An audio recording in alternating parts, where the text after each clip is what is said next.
And 3 years ko po ginawa yung business.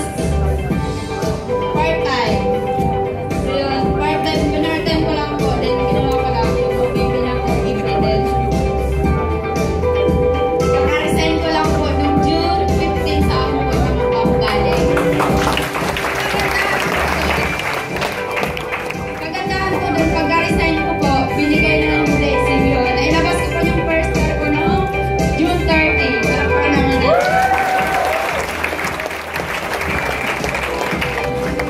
So yun. Tips ko lang naman po sa inyo sa mga bago rin sa mga tagal na sa mga gagawin niya. Gawin lang po natin na serious yung business. Then, tuloy-tuloy lang po. And kahit po tayo ng part-time po, mga part-timer po. So yun, kahit po sa loob ng company, maganda gawin yung business.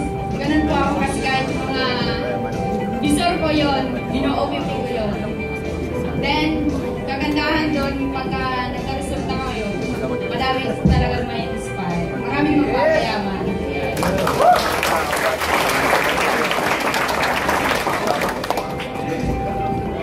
Then, yun. Maganda po. Training lang po tayo. Yun lang naman po ang ginawa ko dito nung nag-start ako. Training, then hanggang ngayon po inaaral yung business. Then maganda po, follow-apply lang tayo. Kasi dito nung nag-invite po sa akin sa apply, direct pa lang naman natin. Yun po yung sponsor po na walang sawang nagtuturo sa akin dito. Then kagandahan po, pinakinggan ko lang po hanggang ngayon.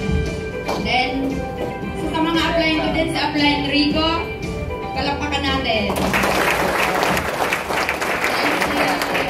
Sa applyin Lincoln. Then, sa lahat ng mga first line, thank you po sa lahat. Then, sa lahat ng mga leaders. Power! Then, sa lahat ng ECI family. Pinaka-mentor natin dito na si Upline Roy Saldua, palakpakan natin sa comment. And yun lang po. Then, thank you and God bless you.